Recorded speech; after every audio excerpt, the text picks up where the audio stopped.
60세 이상이라면 오늘 제가 드리는 이야기를 반드시 끝까지 들어주셔야 합니다. 많은 분들이 이렇게 말씀하십니다. 밤에 잠이 안 오는 건 나이 들어서 당연한 거 아닌가요? 하지만 의학적으로 보면 이 생각은 반만 맞고 반은 틀립니다. 단순한 노화 현상이라고 여기며 방치하면 조용히, 그러나 꾸준히 뇌와 심장을 해치게 됩니다. 그리고 그 결과는 기억력 저하, 우울감, 가슴 두근거림, 고혈압, 심지어 돌연사로까지 이어질 수 있습니다. 놀라운 사실은 우리가 무심코 반복하는 작은 불면 습관이 뇌와 심장에 독이 된다는 점입니다. 예를 들어 잠 안 오면 그냥 TV 켜고 보다 다시 잔다는 습관, 휴대폰을 뒤적이다가 피곤해지면 눕는다는 습관.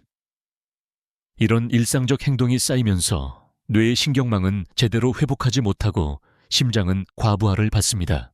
학계에서도 여전히 논쟁이 있습니다. 나이가 들어서 생기는 수면의 질 저하가 원인일까요? 아니면 잘못된 생활 습관이 주된 문제일까요? 미국 수면학회에서는 노화로 인한 수면 구조 변화는 맞지만 불면증의 절반 이상은 환경적 요인과 습관적 요인이라고 밝힙니다. 즉, 나이가 문제가 아니라 우리가 만들어낸 루틴이 문제라는 것입니다. 여러분께 묻고 싶습니다. 혹시 어젯밤에도 새벽 2시, 3시까지 눈을 감지 못했나요? 그 시간 동안 무슨 행동을 하셨나요? 작은 습관 하나가 뇌세포 수천만 개의 회복 기회를 빼앗았을지도 모릅니다. 의학적으로도 뚜렷한 증거가 있습니다.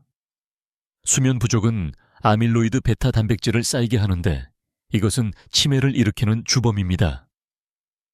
또 한편에서는 짧은 수면이 교감신경을 과도하게 흥분시켜 고혈압과 협심증 위험을 높인다는 보고도 있습니다. 반대로 어떤 연구에서는 짧게 자더라도 일정한 패턴만 지키면 위험이 줄어든다는 주장도 나오지요. 학자들 사이에 견해 차이가 있지만 한 가지 분명한 사실은 있습니다. 불규칙하고 불건강한 잠습관은 뇌와 심장을 반드시 지치게 만든다는 것입니다. 제가 진료실에서 만난 한 72세 여성 환자분이 떠오릅니다. 늘 피곤해서 낮에도 졸음이 오고 가슴이 자주 두근거린다 하셨습니다. 검사해보니 심방세동, 즉 심장이 불규칙하게 뛰는 질환이 발견됐습니다. 원인을 추적하니 밤마다 TV 드라마를 새벽까지 보며 불규칙하게 자는 습관이 있었습니다. 수면 습관을 바로잡자 놀랍게도 증상이 완화되고 약물 용량도 줄일 수 있었습니다. 이처럼 불면 습관은 단순한 잠 문제가 아니라 뇌와 심장을 조용히 망가뜨리는 생활 습관 질환인 것입니다. 여기서 잠깐 시청자 여러분께 여쭙고 싶습니다. 지금 이 영상을 어느 도시에서 보고 계신가요? 댓글로 남겨주시면 저에게 큰 힘이 됩니다. 우리가 함께 나누는 이 공간은 단순한 정보 전달이 아니라 서로의 경험과 지혜를 나누는 따뜻한 마당이니까요. 앞으로 제가 말씀드릴 내용은 단순히 잠을 잘 자는 법을 넘어서 뇌와 심장을 지키는 법입니다. 오늘 끝까지 보시면 여러분이 평생 지켜야 할 5가지 좋은 습관과 반드시 끊어야 할 3가지 나쁜 루틴을 알게 되실 겁니다. 그 지식을 손에 넣는 순간 더 이상 불면증이 두렵지 않게 될 것입니다.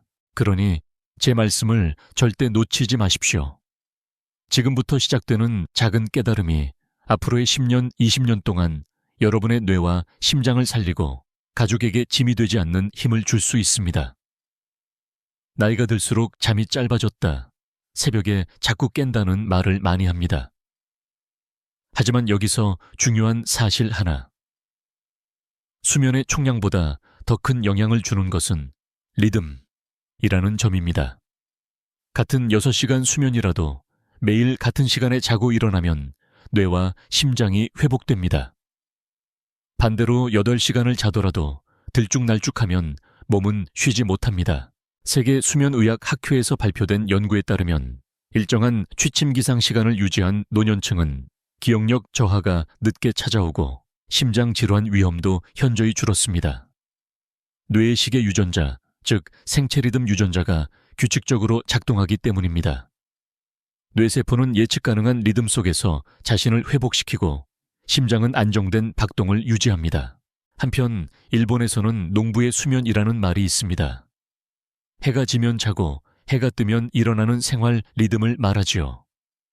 흥미롭게도 이 리듬을 유지한 농촌 노년층은 도심 노년층보다 불면증과 치매 발생률이 현저히 낮았습니다. 간단한 규칙 하나가 삶의 질을 바꾼 셈입니다. 물론 학계에서는 이런 논쟁도 있습니다.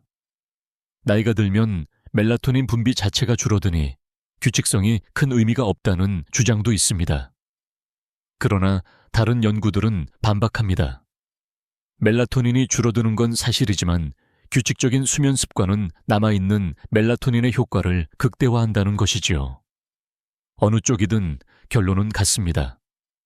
일정한 리듬이 해롭지 않고 오히려 이득을 준다는 점입니다. 이쯤에서 제가 드리고 싶은 질문. 여러분은 어제 몇 시에 주무셨나요? 그리고 오늘은 몇 시에 일어나셨나요? 만약 이 시간이 매일 다르다면 지금부터라도 조금씩 맞춰 보셔야 합니다. 처음에는 어려울 수 있습니다. 하지만 일주일, 2주일만 노력해도 뇌는 새로운 리듬을 기억하고 아침의 개운함이 달라집니다. 제가 진료했던 68세 남성 환자분 이야기를 드리겠습니다.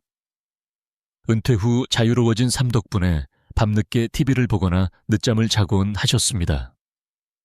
결과는 늘 피곤하고 가끔은 가슴 두근거림까지 나타났습니다. 제가 권한 건 단순했습니다. 매일 밤 11시, 취침, 아침 6시 기상. 단 2주 만에 혈압이 내려갔고 아침 기분이 달라졌습니다. 환자분은 이렇게 말씀하셨지요. 선생님, 특별한 약도 안 먹었는데 이렇게 달라질 수 있나요?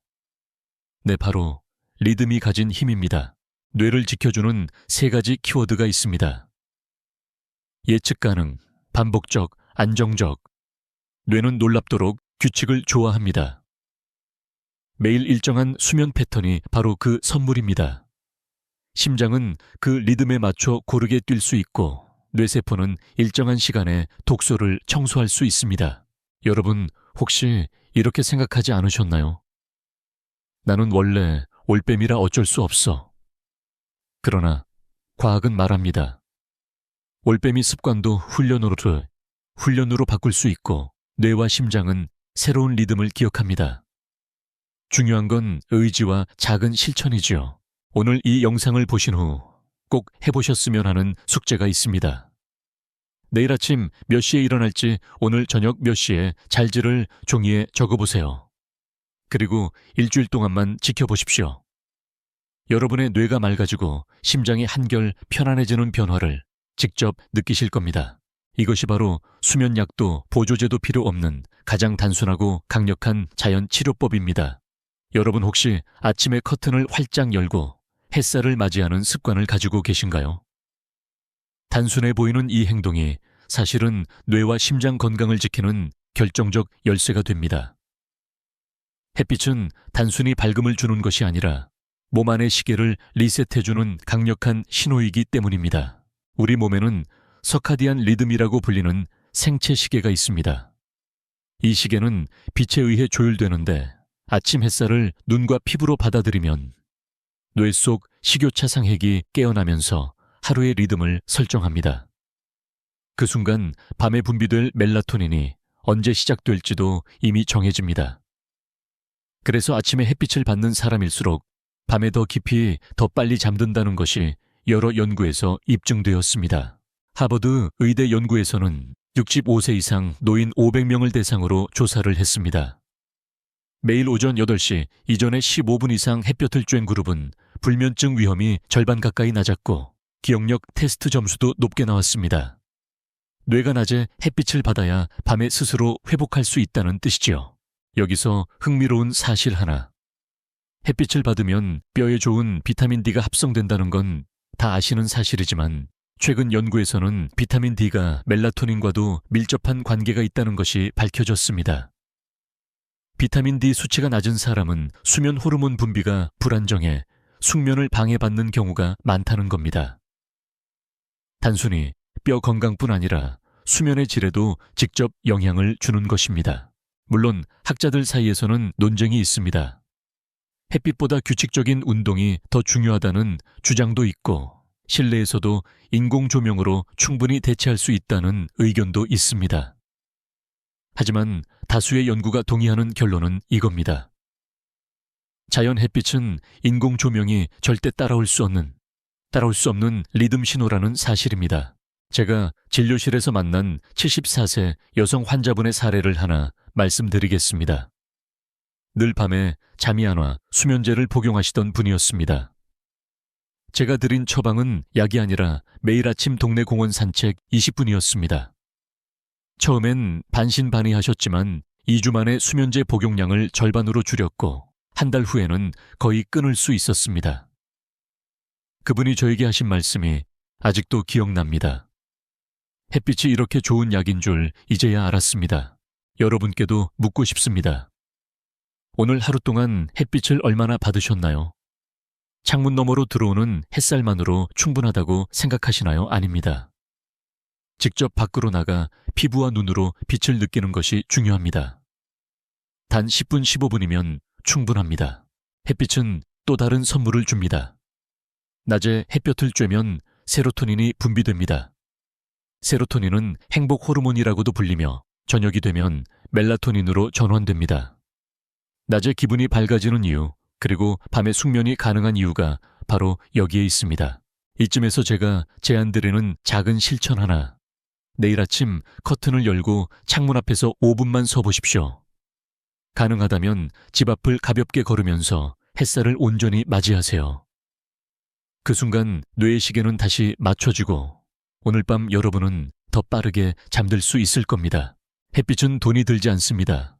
약국에서 살 수도 없습니다. 하지만 뇌와 심장에는 그 어떤 보약보다 값진 선물이 됩니다. 오늘부터 햇빛을 매일의 처방전으로 받아들이는 건 어떨까요?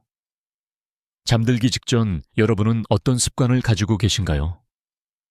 TV를 보다 그대로 잠드는 분도 있고 휴대폰을 만지다 눈이 감기는 분도 있습니다. 그런데 그 대신 단 3분만 호흡 명상을 해보신다면 뇌와 심장은 전혀 다른 밤을 맞이하게 됩니다. 호흡은 단순히 공기를 들이마시고 내쉬는 과정이 아닙니다. 호흡 속에는 자율신경을 조절하는 힘이 숨어 있습니다. 우리가 깊고 느리게 호흡하면 교감신경이 가라앉고 부교감신경이 활성화됩니다. 부교감신경은 심장을 편안하게 만들고 혈압을 낮추며 뇌를 안정된 상태로 이끕니다. 그래서 호흡 명상은 불면증 치료에서 가장 안전하면서도 강력한 도구로 꼽히고 있습니다. 예일대 의학대학원의 보고에 따르면 불면증 환자에게 단순한 복식호흡 훈련을 4주간 시킨 결과 수면제 복용량이 평균 30% 줄었고 수면 유지 시간이 크게 늘어났습니다. 약이 아니라 단지 호흡만으로 얻은 변화였습니다. 흥미로운 점은 전통 의학에서도 같은 원리를 강조한다는 겁니다. 인도의 요가, 중국의 기공, 한국의 단전호흡, 얼 같은 철학을 담고 있습니다. 숨을 고르고 길게 내쉬는 순간 몸과 마음이 하나로 연결되며 회복의 길이 열리는 것이지요. 물론 학계에서는 여전히 이런 논쟁이 있습니다. 호흡 명상이 직접적으로 불면증을 치료한다기보다 단지 불안을 줄여주는 것일 뿐이다. 그러나 반대로 불안이 줄어드는 것이야말로 불면증 치료의 핵심이라는 주장이 맞서고 있습니다. 여러분은 어떻게 생각하시나요? 단순히 마음이 가라앉는 것만으로도 이미 절반의 치료가 된 것 아닐까요? 제가 진료실에서 만난 70대 남성 환자분의 사례를 들어보겠습니다. 심장이 자주 두근거려서 검사를 했는데 특별한 이상은 없었습니다. 하지만 밤마다 불안해 잠을 설치셨지요. 제가 가르쳐드린 건 간단했습니다. 24번 세며 들이마시고 8번 세며 내쉬세요. 처음엔 어색했지만 일주일 후 찾아오셔서 이렇게 말씀하셨습니다. 선생님, 밤에 그 방법을 하면 정말 심장이 천천히 가라앉는 게 느껴집니다. 검사 수치까지 정상으로 돌아온 건 아니었지만 체감 증상은 크게 줄어 있었습니다. 이것이 바로 호흡 명상의 힘입니다. 여러분께서도 오늘 밤 바로 따라할 수 있습니다. 눈을 감고 등을 편안히 기대고 배에 손을 얹어 보십시오. 숨이 들어오고 나가는 걸 그저 지켜보세요. 억지로 바꾸지 않아도 좋습니다. 단지 호흡에 집중하다 보면 생각이 줄어들고 심장이 차분해집니다. 혹시 이렇게 의문이 드시나요? 내가 평생 동안 숨 쉬며 살아왔는데 지금 와서 호흡을 바꾼다고 달라질까? 네, 달라집니다. 의식적으로 하는 호흡은 무의식의 흐름을 바꾸기 때문입니다. 단순한 생리적 호흡이 아니라 뇌와 심장을 재훈련하는 과정이 됩니다. 오늘 영상이 끝난 후 꼭 시도해 보시길 권합니다. 3분이면 충분합니다. 처음엔 잡생각이 끼어들어 어려울 수 있지만 포기하지 마십시오. 매일 조금씩 하다 보면 어느 순간 잠들기 전 가장 기다려지는 시간이 될 것입니다. 결국 호흡 명상은 거창한 수행이 아닙니다. 장비도 필요 없고 돈도 필요 없고 장소도 가리지 않습니다. 오직 여러분의 폐와 심장, 그리고 약간의 집중만 있으면 됩니다.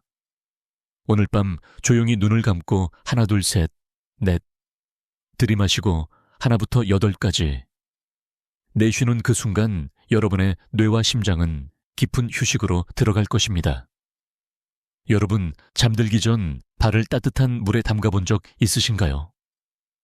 의외로 많은 분들이 그게 뭐 얼마나 도움이 되겠어 라며 대수롭지 않게 생각하시지만 조격은 단순한 습관을 넘어 뇌와 심장을 살리는 강력한 자연 요법입니다.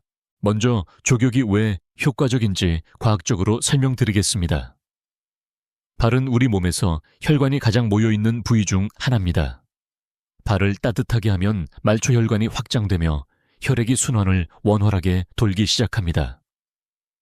그 결과 심장의 부담이 줄어들고 뇌로 가는 혈류 역시 안정적으로 흐르게 됩니다.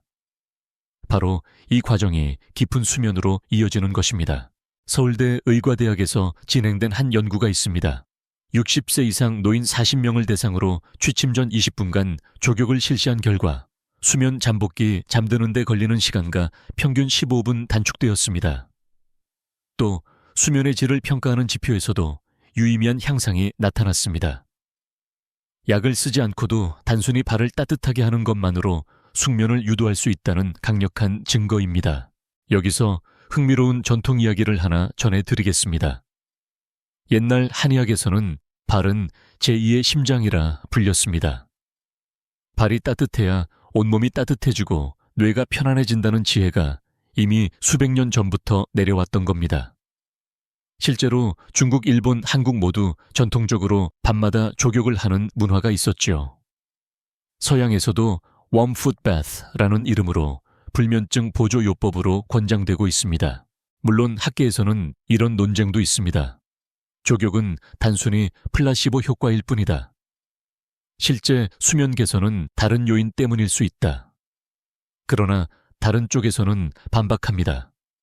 플라시보라 해도 꾸준히 효과가 나타난다면 그것 역시 치료의 일부다. 중요한 것은 많은 사람들이 직접 체험으로 그 효과를 확인하고 있다는 점입니다. 제가 기억하는 환자 한 분이 있습니다. 69세 여성으로 수면제를 10년 넘게 복용해 오셨습니다. 그런데도 새벽마다 자주 깨고 낮에는 늘 피곤하다고 호소하셨지요. 제가 권한 건 단순했습니다. 잠들기 전 따뜻한 물에 발을 42도 정도로 15분간 담그기. 처음엔 시큰둥해 하셨지만 3주 뒤 다시 오셨을 때는 이렇게 말씀하셨습니다. 선생님, 약을 덜 먹어도 깊이 자는 것 같아요. 발만 데웠을 뿐인데 이렇게 다를 수가 있나요? 그분의 혈압 수치도 안정적으로 내려가 있었습니다. 여러분께도 권하고 싶습니다. 오늘 밤 세숫대야에 따뜻한 물을 받아 발을 담가보세요. 물에 소금을 한 줌 넣어도 좋고 라벤더 같은 허브를 몇 방울 떨어뜨려도 좋습니다. 발이 서서히 따뜻해지면서 심장은 편안해지고 뇌는 이제 쉴 시간이라고 신호를 받습니다. 혹시 이런 질문이 떠오르시나요? 나는 무릎이나 허리 통증도 있는데 조격이 거기에도 도움이 될까? 네, 도움이 됩니다. 따뜻한 혈류가 전신으로 퍼지며 근육과 관절까지 이완시켜 주기 때문입니다. 그래서 조격은 단순히 불면증 완화뿐 아니라 전신 통증 완화에도 효과적인 습관이 됩니다. 오늘 영상이 끝난 후 꼭 한번 실천해 보십시오. 침대에 눕기 전 발을 드는 15분이 깊고 편안한 6시간의 잠으로 바뀔 수 있습니다. 돈이 드는 것도 아니고 특별한 장비가 필요한 것도 아닙니다. 단지 따뜻한 물과 약간의 시간만 있으면 됩니다. 이 단순한 조격 습관이 여러분의 뇌와 심장을 지켜주는 든든한 방패가 되어줄 것입니다. 여러분, 혹시 잠들기 전 침대에 누워 휴대폰을 손에 쥐고 계시진 않나요? 문자 확인, 뉴스 읽기, 동영상 시청. 조금만 보다 자야지 했는데 어느새 1시간이 훌쩍 지나가 버리죠. 이것이 바로 밤늦은 스마트폰 사용의 함정입니다. 스마트폰 화면에서 나오는 푸른빛, 즉 블루라이트는 멜라토닌 분비를 억제합니다. 멜라토닌은 우리가 잠들 수 있도록 뇌에서 분비하는 수면 호르몬입니다. 연구에 따르면 단 30분만 스마트폰 화면을 들여다봐도 멜라토닌 분비가 절반 가까이 줄어든다고 합니다. 그 결과 뇌는 아직 낮이구나라고 착각하고 심장은 계속 긴장 상태를 유지하게 됩니다.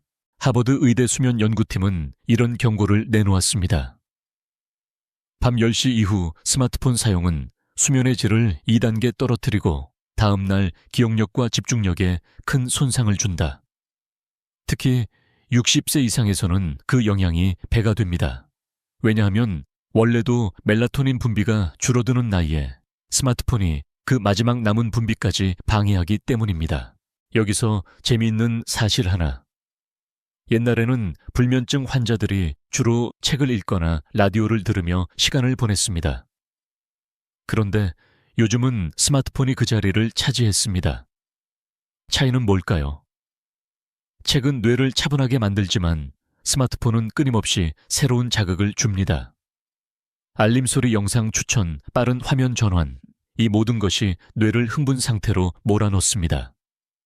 그래서 스마트폰 불면증이라는 신조어까지 등장한 겁니다. 물론 학계에서는 의견이 엇갈리기도 합니다. 스마트폰 사용 그 자체가 문제라기보다 그 안에서 무엇을 하느냐가 중요하다.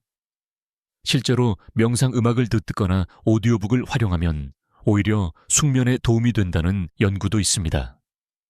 하지만 다수의 전문가들이 동의하는 한 가지는 있습니다. 잠들기 직전까지 스마트폰 화면을 보는 것은 뇌와 심장에 부담을 준다는 사실입니다. 제가 기억하는 환자분 중 한 분은 66세 남성이었습니다. 늘 새벽 2, 3시까지 스마트폰으로 뉴스를 읽다가 잠드셨지요. 아침에는 머리가 무겁고 낮에는 심장이 자주 두근거렸습니다.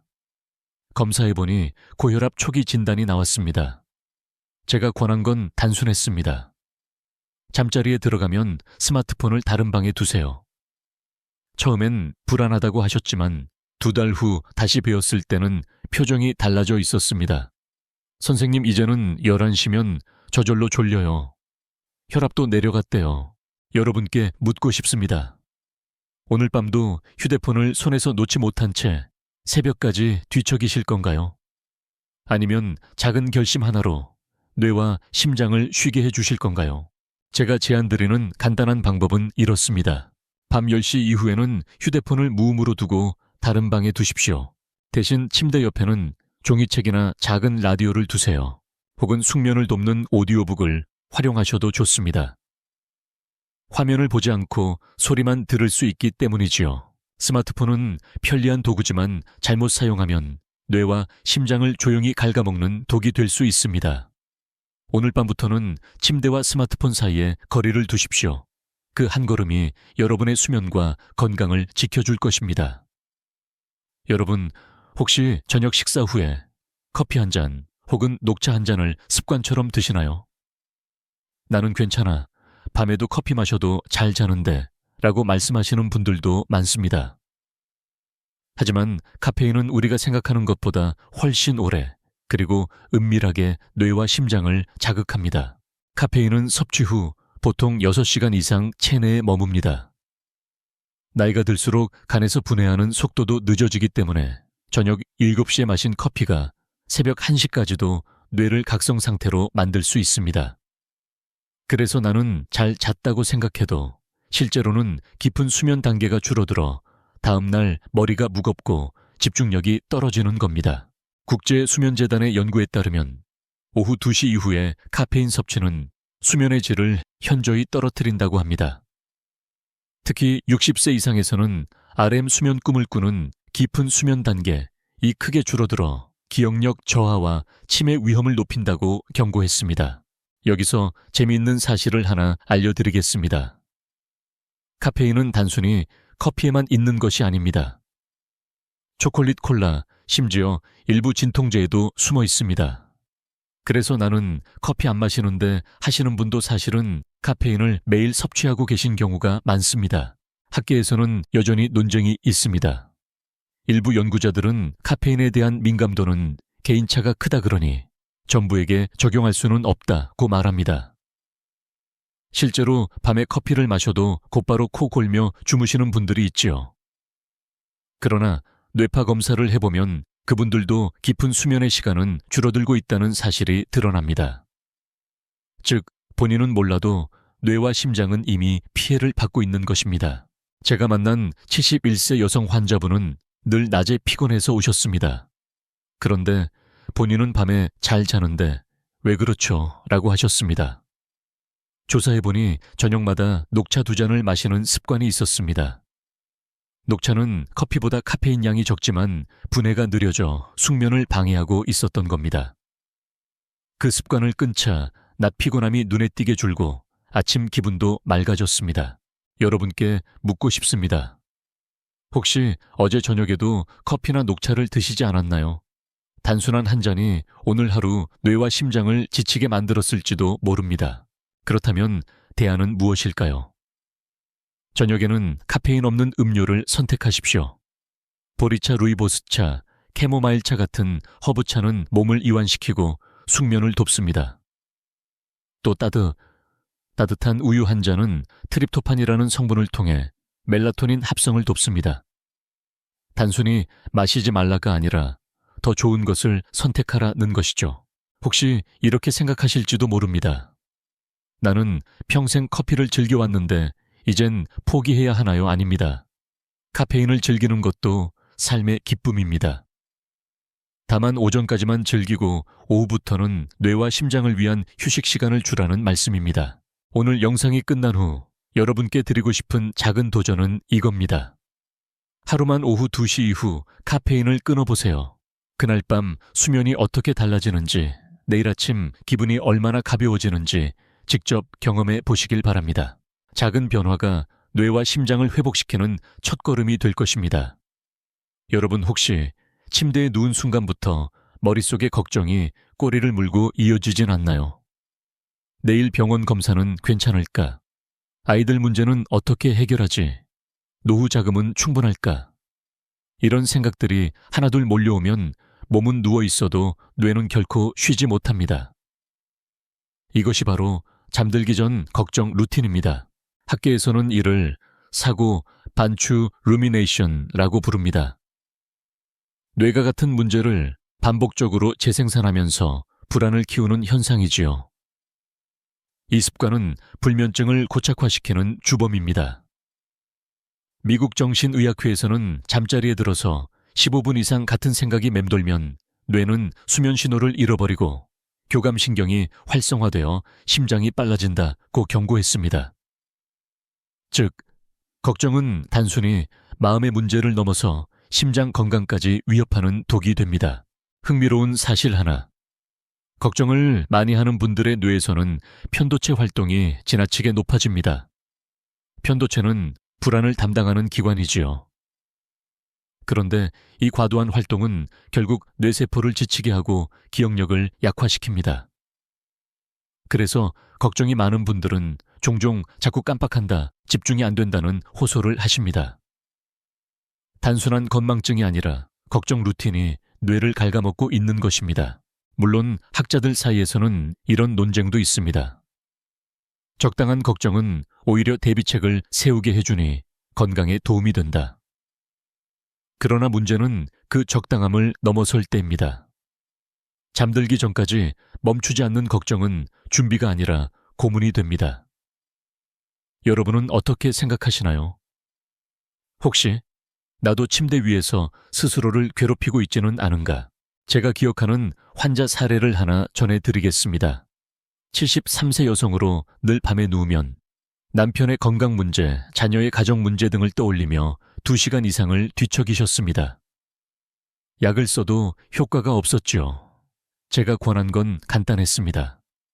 잠들기 전 걱정 노트를 쓰세요.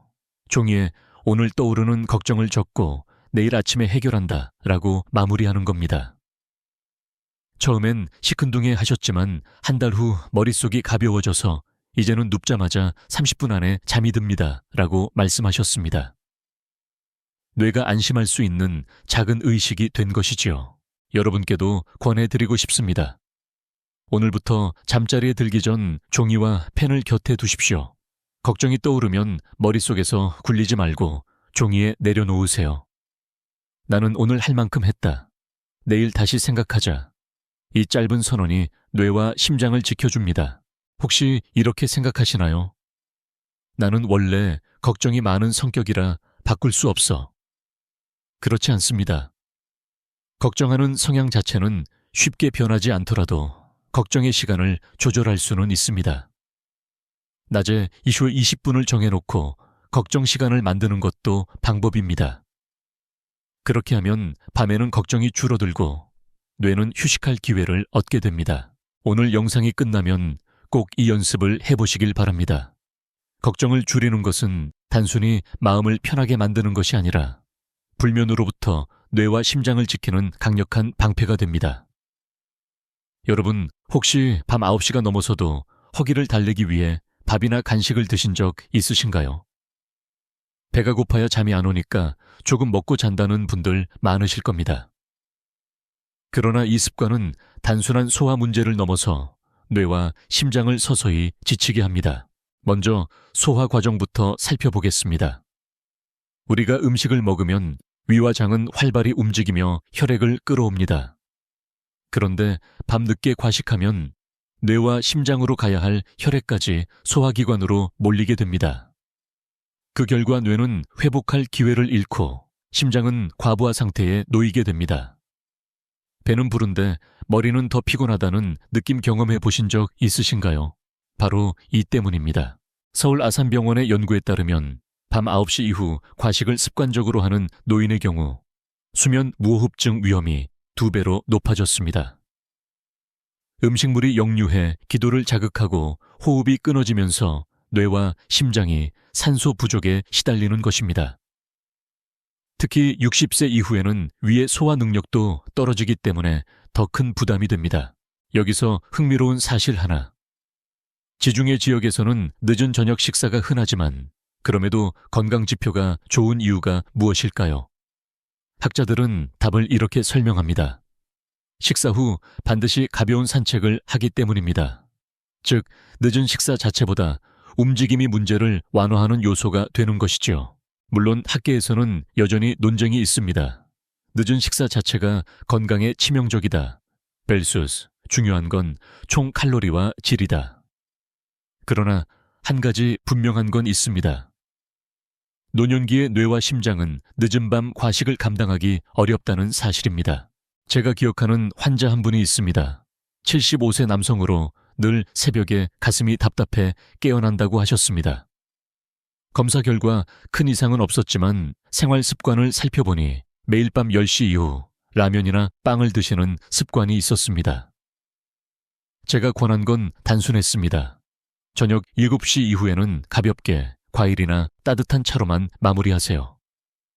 2달 뒤 그분은 놀랍게도 새벽 가슴 답답함이 사라졌고 수면도 깊어졌습니다. 여러분께 묻고 싶습니다. 혹시 어젯밤에도 과자나 빵을 늦게 드시지 않으셨나요?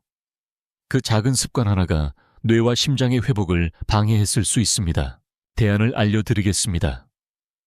만약 밤에 허기가 심하다면 소화가 잘 되는 음식으로 소량만 드십시오. 바나나 따뜻한 우유 꿀물 한 잔은 오히려 수면을 돕습니다. 반대로 라면 튀김 과자처럼 기름지고 자극적인 음식은 반드시 피해야 합니다. 혹시 이렇게 생각하시나요? 나는 밤에 뭔가 먹어야 잠이 오는데 어쩌란 말인가? 그렇다면 이렇게 해보세요. 저녁 식사를 약간 더 일찍 조금 더 충분히 하시는 겁니다. 그리고 밤에 입이 심심하다면 차를 마시는 의식을 만들어 보세요.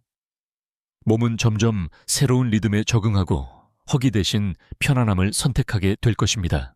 오늘 영상이 끝나면 꼭 하루만이라도 늦은 밤 과식을 끊어보시길 권합니다. 내일 아침 머리가 맑아지고 가슴이 훨씬 편안해질 겁니다. 작은 변화가 뇌와 심장을 살리는 길입니다. 여러분 혹시 이런 경험 있으신가요? 밤에 자다가 갑자기 눈이 떠집니다. 시계를 보니 새벽 2시 다시 누웠지만 잠이 오지 않습니다. 결국 습관처럼 손이 휴대폰이나 리모컨으로 가고 또다시 자극적인 뉴스나 드라마를 보게 되지요. 이 작은 행동이 바로 한밤중 깨어남의 악순환을 만듭니다. 잠에서 깨는 건 누구나 경험할 수 있는 자연스러운 현상입니다. 하지만 문제는 그 순간 무엇을 하느냐입니다. 뇌는 깨어났다가도 조용히 다시 눈을 감으면 10분 안에 다시 수면 상태로 들어갈 수 있습니다. 그러나 화면을 켜는 순간 강렬한 빛과 자극이 들어오면서 뇌는 지금은 아침이다라고 착각하게 됩니다. 그러면 다시 잠드는데 2시간이 걸리거나 아예 못 자고 아침을 맞게 되지요. 하버드대 수면센터의 연구에 따르면 한밤중에 휴대폰을 사용하는 습관을 가진 사람은 그렇지 않은 사람보다 치매 위험이 2배 이상 높았습니다. 이유는 간단합니다. 깊은 수면에서만 뇌의 독소 청소 시스템, 글림프틱 시스템, 이 작동하는데 자꾸 수면이 깨지고 자극을 받으면 이 과정이 제대로 이루어지지 않기 때문입니다. 여기서 흥미로운 사실 하나. 예전 농촌에서는 새벽에 잠시 깨더라도 다시 누워 조용히 기다리는 것이 당연했습니다. 그런데 현대에 들어서는 전기와 스마트 기기 때문에 깨어 있음을 선택하게 된 겁니다. 불과 수십 년 사이 우리의 수면 문화가 이렇게 달라진 것이지요. 물론 학계에서는 의견이 갈립니다. 한밤중에 잠깐 깨는 것은 노화의 자연스러운 현상일 뿐 큰 문제는 아니다라는 주장도 있습니다. 그러나 중요한 건 깨고 난 후 행동입니다. 단순히 눈을 감고 몸을 편안히 두는 건 문제가 되지 않지만 자극적인 행동을 반복하면 뇌와 심장은 회복할 기회를 잃습니다. 제가 진료했던 70세 남성 환자분이 있습니다. 늘 새벽 3시에 깨서 1-2시간을 스마트폰으로 보냈다고 하셨습니다. 낮에는 졸음이 몰려와 운전 중 깜빡한 적도 있었지요. 제가 권한 건 단순했습니다. 밤에 깨어나면 침대 옆 작은 불빛 아래에서 책 몇 장만 읽고 다시 눕는 겁니다. 2달 후 그분은 새벽에 깨더라도 20분 안에 다시 잠들 수 있게 되었다고 보고해 주셨습니다. 여러분께 묻고 싶습니다. 혹시 어젯밤에도 깼을 때 휴대폰을 켜지 않으셨나요? 그 작은 습관 하나가 뇌세포의 회복 시간을 앗아갔을 수 있습니다. 그렇다면 어떻게 해야 할까요? 몇 가지 방법을 권합니다. 새벽에 깨더라도 시계를 보지 마십시오. 시간 확인 자체가 불안을 키웁니다. 다시 눕기 전 조용히 심호흡을 3회 해보세요. 부교감 신경이 활성화되어 몸이 이완됩니다. 만약 20분 이상 잠이 안 오면 침대에서 잠깐 일어나 책을 읽거나 따뜻한 물을 한 모금 드십시오. 그리고 다시 누워보세요. 한밤중 깨어남 자체는 죄가 아닙니다. 그러나 그 순간 잘못된 행동을 반복하면 불면증의 늪에서 빠져나오기 어려워집니다. 오늘 밤만큼은 휴대폰 대신 호흡과 차분한 기다림을 선택해 보십시오.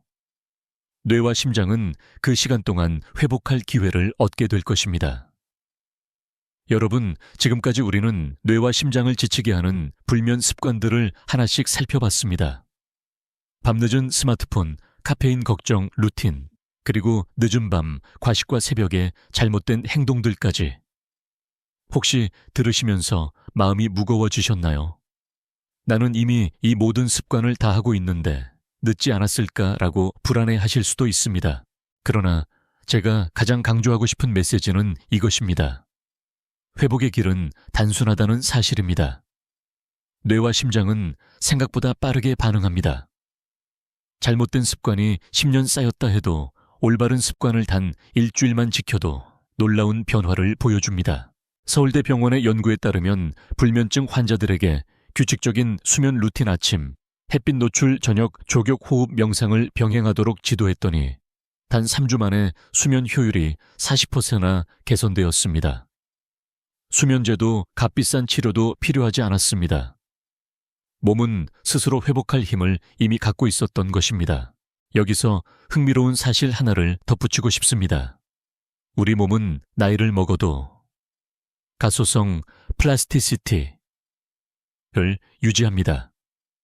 즉, 뇌세포와 심장세포는 일정 부분 회복과 적응이 가능하다는 뜻입니다. 학계에서는 노년기에도 새로운 습관이 뇌 구조를 바꿀 수 있다는 연구 결과들이 계속 나오고 있습니다.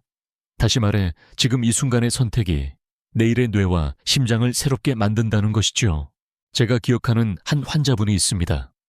78세 여성으로 불면증 때문에 늘 불안해하며 병원마다 약을 처방받으셨습니다. 하지만 약을 바꿔도 증상은 크게 달라지지 않았습니다. 제가 제안한 건 오직 4가지였습니다. 수면 시간을 일정하게 지키기 아침, 햇빛 쬐기 밤, 조격하기 잠들기 전, 호흡 명상하기. 3달 뒤 그분은 이렇게 말씀하셨습니다. 선생님, 저는 이제 약이 필요 없어요. 매일 밤 스스로 자는 게 이렇게 감사한 줄 몰랐습니다. 여러분께 묻고 싶습니다. 혹시 지금도 나는 너무 늦었다고 단정하고 계시진 않나요? 아닙니다. 뇌와 심장은 여전히 살아있고 회복할 준비가 되어 있습니다. 다만 우리가 올바른 길을 열어주지 않았을 뿐입니다. 오늘 이 영상을 듣고 난 뒤 딱 한 가지라도 실천해 보십시오.